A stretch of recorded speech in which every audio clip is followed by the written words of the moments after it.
히브리서 9장 23절부터 28절까지 교독하겠습니다. 히브리서 9장 23절부터 28절, 23절부터 교독합니다.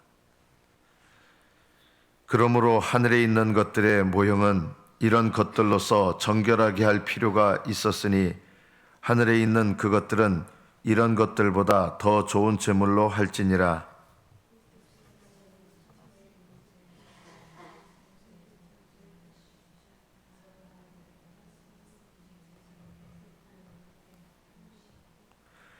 대제사장이 해마다 다른 것의 피로써 성소에 들어가는 것 같이 자주 자기를 드리려고 아니하실지니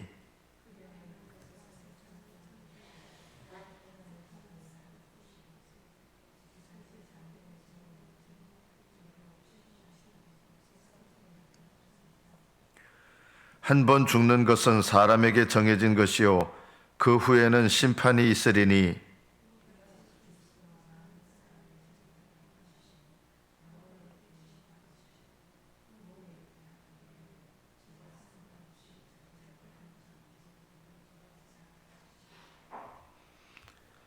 여기까지 받들어 읽겠습니다.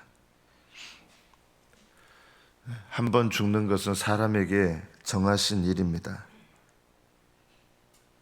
그 죽음 다음에는 무엇이 기다리고 있느냐면 우리의 살아온 날들을 심판하시는 하나님의 심판이 있습니다. 그래서 죽은 다음에 우리가 제일 먼저 경험하게 되는 것이 무엇이냐면 그 어떤 것도 우리를 도울 수 없다는 것을 경험합니다. 우리가 살아가는 이 세상에서는 때로는 사람 의지하고 부모들은 나이 들어서 자식 의지하고 자식들은 부모 의지하고 때로는 남편들은 아내 의지하고 아내는 남편 의지하고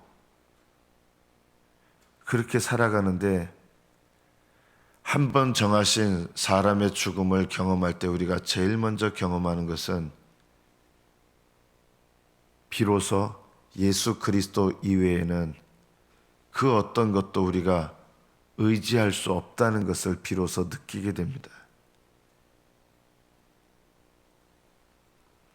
하나님께서 여러분을 사랑하신다 그러면 이 땅에서 하시는 일이 있습니다. 여러분이 예수님 외에 의지하는 것들을 끊어버리시는 일을 하십니다. 예수님을 의지하는 것보다 자녀 의지하고 살면요, 자녀를 끊어버리시고요. 죽이신다는 얘기가 아니에요. 의지하는 걸 끊어버리신다는 거예요. 남편 의지하고 살면 남편을 끊어버리게 하시고요. 아내를 의지하고 살면 아내를 끊어버리게 하시고 부모를 의지하면 부모를 끊어버리게 하십니다. 죽는다는 뜻이 아니에요. 끊어버린다는 것은 의지하지 못하게 하신다는 것입니다. 왜 그렇게 하시느냐? 한 번 죽는 것은 사람에게 정하신 것인데 그때 우리가 예수님을 의지하던 믿음의 인생을 살지 못하면 뭘 경험하게 되는지 아십니까? 아무것도 나를 도와줄 수 없다는 것을 비로소 경험하기 시작합니다. 그때 내가 의지할 예수가 없다는 것, 예수님이 없다는 것, 이것이 얼마나 무서운 일이겠습니까?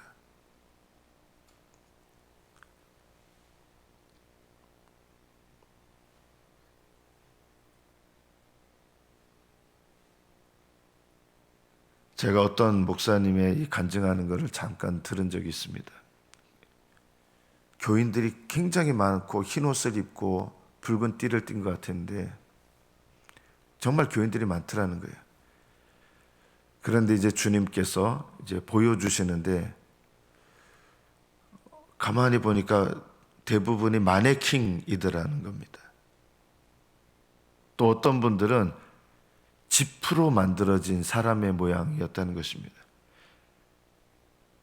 그러면서 주님께서 하신 말씀이 내 백성이라고 일컫는 사람들 중에서 진정으로 나를 아는 사람들은 너무 적다는 것입니다. 하나님을 예배하는 것 같지만 하나님께서 느끼실 때는 마네킹처럼 느낀다는 거예요. 지프로 만든 허수아비 같이 느끼신다는 거예요.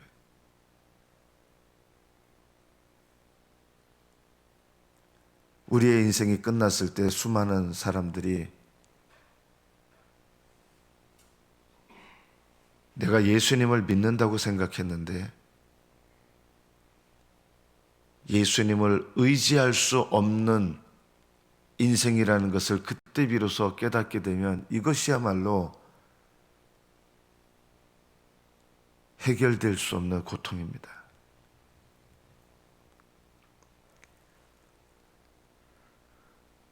주님께서 우리에게 허락하신 지금 이 인생의 때에 우리에게 제일 필요한 게 뭐냐면요, 예수님을 의지하는 믿음입니다.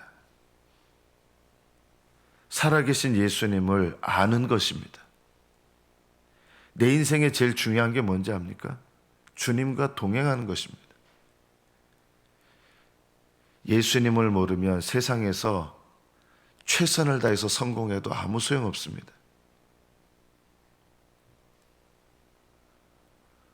어제 다른 종교의 한 분께서 불을 지르고 소신공양이라고 하더라고요.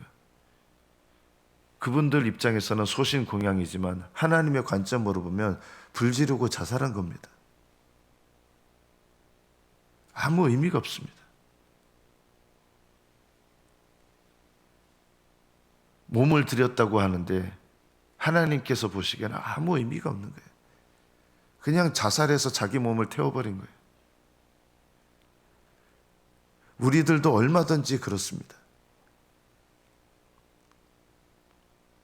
최선을 다해서 내 인생을 살았다고 생각하는데 하나님께서는 전혀 인정치 아니하시고 하나님과 상관없는 열심, 하나님과 상관없는 성공, 하나님과 상관없는 것을 위해서 근심하고 스트레스 받고 그렇게 우리가 우리의 인생을 보낼 수 있습니다. 그러나 우리의 인생 가운데 제일 중요한 것은요, 이 땅에서 제일 중요한 게 뭐냐? 하나님을 아는 것이 제일 중요합니다. 예수님을 의지하는 것이 제일 중요합니다. 하나님을 기쁘시게 하는 인생을 사는 것이 가장 중요합니다. 오늘 말씀을 통해서 한 번 죽는 것은 사람에게 정해진 것이요, 어떻게 살았는지를 심판하시는 그 후에는 하나님의 심판이 있다는 것입니다. 그래서 우리가 무엇을 깨달아야 됩니까? 우리 인생 가운데 필요한 게 하늘나라 성소에 들어가는 연습을 하셔야 됩니다. 어떻게 들어갑니까? 그게 기도하는 거거든요. 어떻게 들어가느냐? 제일 먼저 필요한 게요, 회개기도 배우시는 거예요. 물론 회개기도를 하기 전에 보통 보면 이 땅에서 필요한 것 주님께 구하고 이 땅에서 필요한 걸 하나님께 간구하고 이런 기도도 물론 이런 기도들을 하게 돼 있어요. 그런데 내 인생 가운데 제일 중요한 게 뭐냐면 하늘나라에 들어가는 연습을 해야 됩니다. 어떻게 들어가느냐? 회개 기도를 통해서 하늘나라에 들어가거든요. 실제로요. 영적으로. 우리가 들어가는 하늘나라는 예수님께서 먼저 들어가셔서 자기 피로 하늘을 정결하게 하셨습니다. 이 땅에 있던 이스라엘 백성들의 성막도 정결할 필요가 있었습니다. 왜냐하면 사람들의 손으로 만들었잖아요. 성막과 그 성막에서 섬기는 모든 기구들이 죄인들의 손으로 만들어졌기 때문에, 그래서 거룩한 성전인데 성막인데도 불구하고 죄인들의 손으로 만들어졌기 때문에 죄로 오염되어 있습니다. 그래서 동물의 피를 거기다 뿌려가지고 성막에도 뿌리고 성막에서 섬기는 모든 기구들에게 이 동물의 피를 뿌려서 정결하게 했습니다. 이건 상징적인 것이고, 이게 상징적이라는 것은 하늘의 성막, 하늘나라도 그렇게 정결하게 돼야 된다는 것입니다. 예수님께서는 하늘도 정결하게 하셨습니다. 여러분은 어쩌면 이상하게 생각할지 모릅니다. 하늘은 하나님이 거하시는 거룩한 곳인데 어떻게 예수님께서 자기 피로 하늘을 정결하게 하십니까? 하늘도 더러워져 있습니다. 왜 더러워져 있느냐? 하늘의 천사들이 타락함으로 하늘은 더럽혀졌습니다. 그리고 우리 죄인들을 위하여 섬기는 하늘의 거룩한 하늘에 우리 죄인들이 나아가잖아요. 우리 죄인들의 기도가 올라가잖아요. 우리 죄인들의 속죄해야 될 죄들이 주님께 올라가잖아요. 우리가 회개할 때마다 우리 죄가 하늘나라에 올라가거든요. 그래서 하늘나라에서 섬기는 이 영적인 성소의 기구들도 정결하게 돼야 될 필요가 있었습니다. 그것을 어떻게 정결하게 하셨느냐? 예수님께서 십자가로 자기 피를 흘리시고 그 피를 가지고 대제사장으로 하늘나라에 들어가셔서 자기 피로 하늘나라의 모든 더럽혀진 것들을 정결하게 하셨습니다. 왜 하늘나라가 더럽혀졌을까? 이상하게 여기지 마십시오. 천사들의 죄로 인하여 더럽혀지고 우리들의 죄가 하늘나라 제단에 올라가야 되기 때문에 이 성소에 영원한 하늘나라의 이 성소의 기구들이 깨끗해져야 되는데 그걸 어떻게 깨끗하게 하셨느냐? 예수님의 피로 깨끗하게 하셨습니다. 주님께서는 십자가의 죽으심으로 그 피로 하늘나라를 정결하게 하셨습니다. 또한 예수님께서는 하늘에 들어가셔서 대제사장으로 들어가셔서 이제 우리를 위하여 하나님 앞에 나타나셨습니다. 어떻게 나타나셨습니까? 우리를 변호할 분으로 나타나신다는 거예요. 여러분이 이 땅의 생애를 마치고 하나님의 심판대에 설 때 주님께서 나의 변호자로 서는 그리스도인이 있고 나는 예수님을 믿는다고 생각했는데 예수님께서 나의 변호자로 서지 않는 그리스도인들이 있는 거예요. 이런 그리스도인은 헛믿음이죠.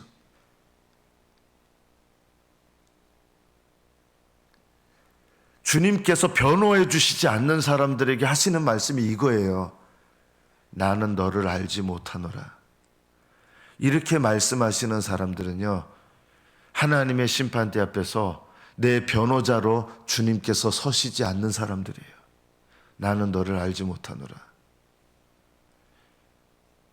주님, 저를 변호해 주십시오 하는데 내 죄를 변호해 주실 분은 예수님밖에 없거든요. 주님, 제 죄를 변호해 주십시오 하는데 나는 너를 알지 못하노라. 이런 말을 들을 그리스도인들이 너무 많은 거예요.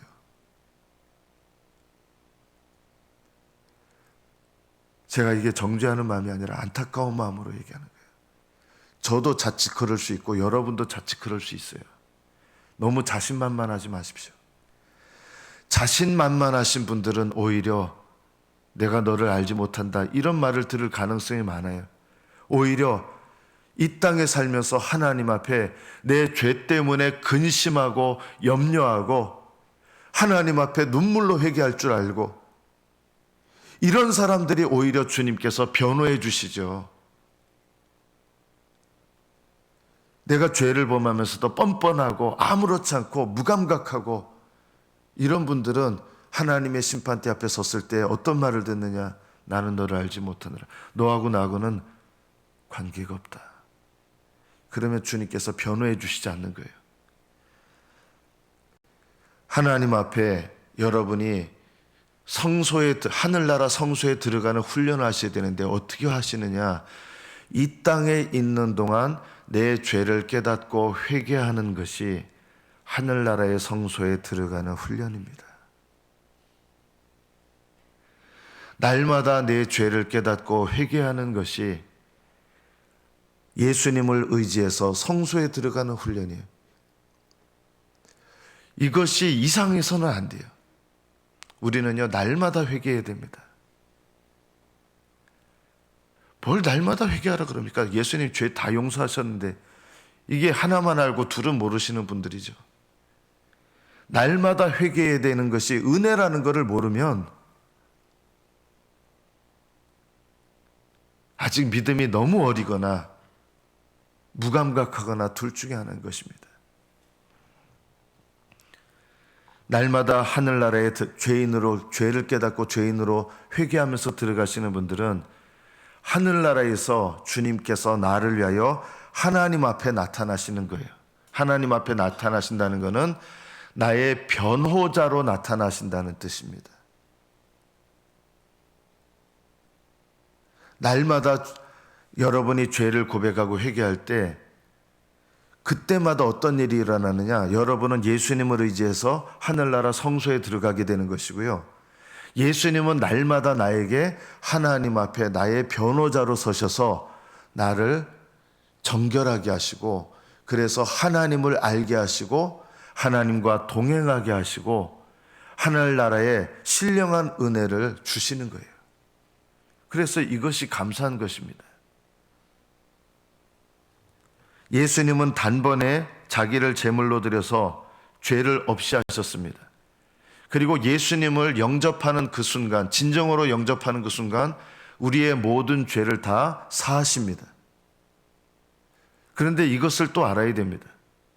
여러분이 우리가 죄가 크게 나누면 죄는 두 가지예요. 하나는 하나님의 심판대 앞에서 나타나게 될 죄, 그거를 죄책이라 그랬죠. 그리고 또 하나가 오염되어 있는 죄, 죄 오염이 있어요. 죄는 크게 이 두 가지로 나뉩니다. 죄책과 죄 오염의 죄입니다. 이 모든 죄책들은 언제 용서를 받느냐? 예수님을 주와 구주로 진정으로 영접할 때 모든 죄책을 용서받습니다. 그래서 예수님을 진정으로 영접하면 하나님의 심판대에서 어떤 죄책도 남아있지 않습니다. 진정으로 영접한 사람들은요. 그런데 예수님을 진정으로 영접한 사람들은 어떤 일이 일어나느냐? 성령께서 죄책만 용서하시는 걸로 끝나는 법이 없으세요. 자기 사람으로 부르신 사람들의 특징이 이거예요. 예수님을 영접하게 하셔서 모든 죄책을 용서하셨잖아요. 그걸로 끝나시는 법이 없어요. 그래서 약속의 성령을 보내주셔서 우리 마음 가운데 성령을 보내주셔서 뭘 깨닫게 하시느냐? 모든 죄책은 용서하셨지만 죄로 오염된 이 죄들에 대해서 성령을 보내셔서 깨닫게 하셔서 회개하게 하시는 거예요. 정말 예수님을 영접했는지 어떻게 하는지 아십니까? 정말 예수님을 영접한 사람은 성령을 받아서 하늘나라 가는 그날까지 죄로 오염된 것, 죄 오염의 죄를 깨닫고 회개하는 일을 하늘나라 가는 그날까지 합니다. 이것이 예수님을 영접한 진정한 증거입니다. 그래서 죄 오염의 죄는 어떻게 용서하십니까? 날마다 고백과 회개의 과정을 통해서 오염된 죄를 씻어주십니다. 이거를 성화라고 합니다. 여러분에게 죄사함과 의롭다 하심이 일어난 증거가 뭐냐면 성화입니다. 만약에 성화가 없다 그러면 이 사람에게는 죄사함이 일어난 걸까요? 아닙니다. 성화가 일어나지 않는, 성화 때문에 구원받는 거 아니에요. 그런데 성화가 날마다 죄를 고백하고 죄를 회개함을 통해서 죄를 씻어주시는 이 과정, 이걸 성화라 그러는데, 이 성화가 없다는 것은 죄사함과 의롭다 하심이 일어나지 않았다는 증거입니다. 내가 진정으로 예수님을 주와 구주로 영접해서 내 삶 속에 죄사함과 의롭다 하심이 일어났다면 뒤이어서 당연하게 반드시 일어나야 될 일이 이 성화의 일입니다. 그래서 예수님을 영접하신 여러분들은 하늘나라 가는 그날까지 죄로 오염된 것을 고백하고 회개하는 일을 날마다 힘쓰셔야 돼요. 그래서 죄책은 예수님을 영접함으로 의롭다 하심으로 모든 죄책을 용서하신 거고, 죄로 오염된 것은 어떻게 용서하시느냐? 성화의 과정을 통해서 용서하시는 거예요.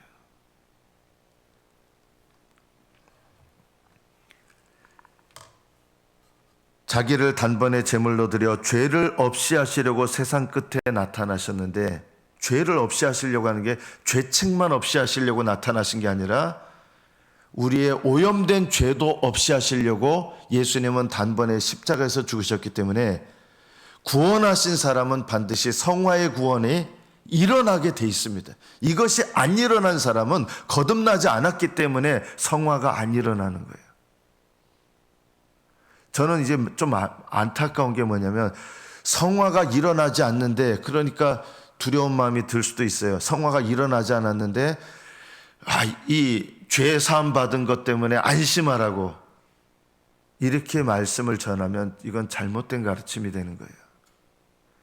우리는 죄 사함 받은 것을 확신하기 때문에 뭐에 힘써야 되는 거예요? 성화에 힘써야 되는 거예요. 성화를 하지 않는 것에 대해서 죄 사함 가지고 확신을 가지려면 안 되고, 죄 사함의 확신을 가진 것을 통해서 성화에 힘써야 되는 거예요. 이게 바른 것이에요. 내가 모든 죄책을 용서받았다는 확신 때문에 뭘 힘써야 되느냐? 날마다 죄를 고백하고 회개하는 일에 힘써야 되는 거예요. 이게 바른 신앙이에요. 날마다 죄를 고백하고 힘써야 되는 걸 하지 않는 핑계로 내 모든 죄를 용서받았다는 걸 확신하는 것, 이런 것은 잘못된 확신이고 엉터리 확신입니다. 이런 확신을 안고 성화에 힘쓰지 않으면 어떻게 되느냐? 나는 너를 알지 못하노라, 이 음성을 듣게 될 거예요.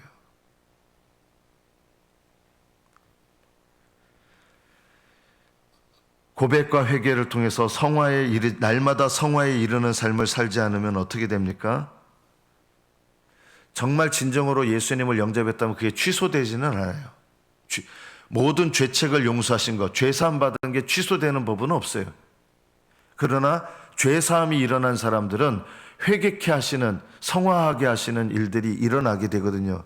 이거는 저절로 일어나는 게 아닙니다. 왜 그러느냐? 거듭나게 하셨잖아요, 여러분을. 거듭나게 하신 다음에는 하나님께서 누구의 의지를 사용하십니까? 여러분 자신의 의지를 사용하시는 거예요. 성화에 이르려고 하는 의지를 여러분이 나타내야 돼요. 그래서 저절로 되지 않아요, 성화는. 여러분의 믿음의 의지가 필요해요.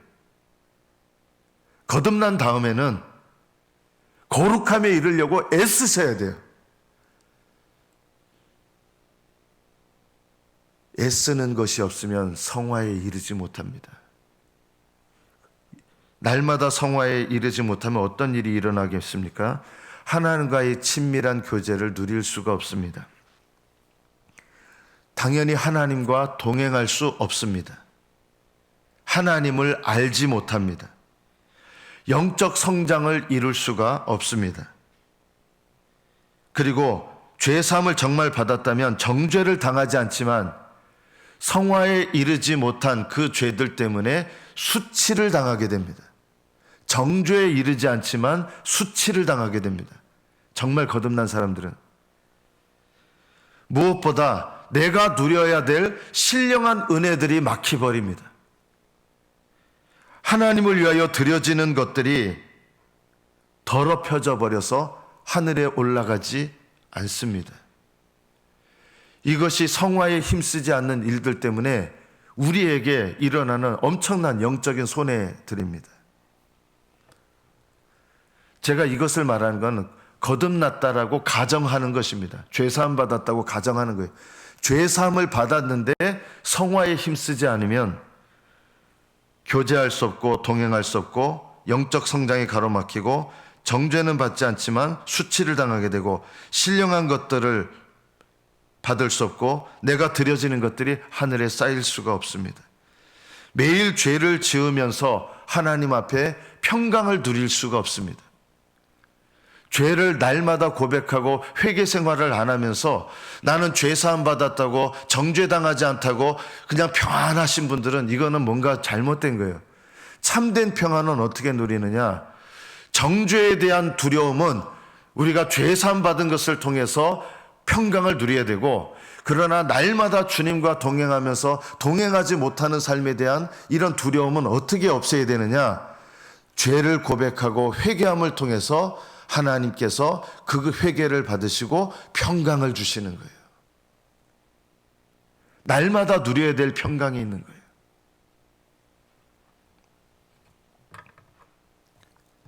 한 번 죽는 것은 사람에게 정해진 것입니다. 그 후에는 심판이 있습니다. 여러분이 거듭났다면 하나님의 심판대에서 지옥으로 가게 되는 죄책에 대한 심판에 대해서 심판을 받지 않을 것입니다. 정죄당하지 않습니다. 그러나 살아온 날들에 내가 하나님 앞에 날마다 어떻게 고백하고 어떻게 회개의 삶을 살았는지, 어떻게 순종의 삶을 살아왔는지, 이것에 대해서 낱낱이 드러나는 것은 있게 됩니다. 하나님을 기쁘시게 하는 인생을 사십시오. 날마다 죄를 고백하고 회개하며 주님과 동행하는 삶을 사십시오. 주님과 동행하면서 하나님을 아시고 하나님을 기쁘시게 하소서. 하늘나라에 여러분이 믿음으로 드린 것들이 하늘나라에 많이 쌓이는 것이 여러분에게 진정한 축복입니다. 내 인생을 그렇게 사는 것이 영원히 내 인생을 복되게 만드는 비결입니다. 교만을 회개하십시오. 교만한 사람들의 열심과 수고는 하늘나라에 올라가지 않습니다. 이미 그것은 교만이 사실 제일 큰 죄거든요. 겸손한 자의 소원을 들으시고 겸손한 마음으로 하나님을 섬기는 것이 믿음으로 하나님을 섬긴다는 증거가 뭐냐면 겸손이거든요. 여러분이 직분을 받든 능력을 받든 교만한 마음으로 섬기는 거는요, 하나님이 쓰실 수는 있어도 하늘나라에 올라가지 않습니다.